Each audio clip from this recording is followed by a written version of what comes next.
Hello friends, বাবা সাহেব Ambedkar education ইউনিভার্সিটির বিএড ফোর্থ সেমিস্টারে 2023-এর প্রশ্নপত্র দেখাবো আমরা এই ভিডিওতে। 1-4 ইপিসি 4-এর প্রশ্ন দেখাবো, অর্থাৎ yoga education self understanding and development. এই প্রশ্নপত্র আমরা দেখাবো। আমরা ইতিপূর্বে সমস্ত প্রিভিয়াস ইয়ারের কোশ্চেন আপলোড করেছি, সমস্ত কোর্সের সমস্ত প্রিভিয়াস ইয়ারের কোশ্চেন আমরা আপলোড করেছি। তোমরা একটা কথা বলে রাখি, 2018-র আগের কোনো প্রিভিয়াস ইয়ারের কোশ্চেন পাবে না। ফোর্থ সেমিস্টারে 2018-র আগে কোনো প্রিভিয়াস ইয়ারের কোশ্চেন পাবে না। তো যেহেতু এটা নতুন ইউনিভার্সিটি, সুতরাং এই কথাটা একটু বলে রাখলাম, কারণ অনেকেই তোমরা প্রশ্ন করো যে 2018-র আগে প্রশ্ন দিন, 2017-16। তো 2017-16-র কোনো প্রশ্নপত্র কিন্তু ফোর্থ সেমিস্টারে হবে না এই ইউনিভার্সিটির। তো দেখো, আমরা দেখাচ্ছি ইপিসি 4-এর কোশ্চেন। তোমরা জানো যে ফুল মার্কস হচ্ছে 35, সময় হচ্ছে 1.5 ঘন্টা।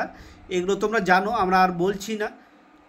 দেখো, গ্রুপ এতে তোমাদের 10 টোটাল মার্কস হচ্ছে 10। এখানে প্রশ্নের মান হচ্ছে 2। এখানে 5টা প্রশ্নের উত্তর লিখতে হবে। এখানে তোমাদের 5টা প্রশ্নের উত্তর তোমাকে লিখতে হবে এবং প্রশ্ন দেওয়া থাকবে 7টি। তো দেখো, এই 7টি প্রশ্ন দেওয়া থাকবে, প্রতিটি প্রশ্নের মান হচ্ছে 2 এবং প্রশ্ন দেওয়া থাকবে 7টি, প্রশ্ন করতে হবে 5টি। এরপর দেখো গ্রুপ বি এর কোশ্চেন। আমরা আগে বলেছি যে গ্রুপ বিতে তোমাদের দেখো গ্রুপ বিতে হচ্ছে 5 নম্বরের প্রশ্ন থাকবে।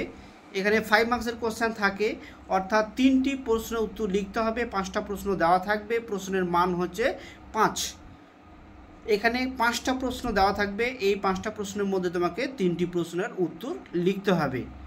একটা কথা বলে রাখি, আমরা কিন্তু ঠিক পরীক্ষার আগে, অর্থাৎ রুটিন দেওয়ার আগে থেকেই, কিছুদিন আগে থেকেই আমরা কিন্তু সাজেশন ভিত্তিক অ্যান্সার প্রোভাইড করি, পিডিএফ আকারে একদম সাজেশন ভিত্তিক অ্যান্সার প্রোভাইড করি। তোমরা যদি নিতে চাও সেগুলো সেই সময়ে, অর্থাৎ ঠিক রুটিন দেওয়ার আগে বা রুটিন দেওয়ার সময়, অর্থাৎ পরীক্ষার 1 মাস আগে থেকে আমরা কিন্তু সেগুলো প্রোভাইড করি।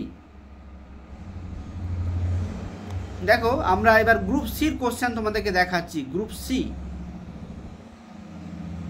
দেখো গ্রুপ সির কোশ্চেন। তোমরা জানো যে গ্রুপ সিতে 10 মার্কসের কোশ্চেন থাকে। এখানে 2টো প্রশ্ন দেওয়া থাকবে, এর মধ্যে তোমাকে একটা প্রশ্নের উত্তর লিখতে হবে, প্রশ্নের মান হচ্ছে 10।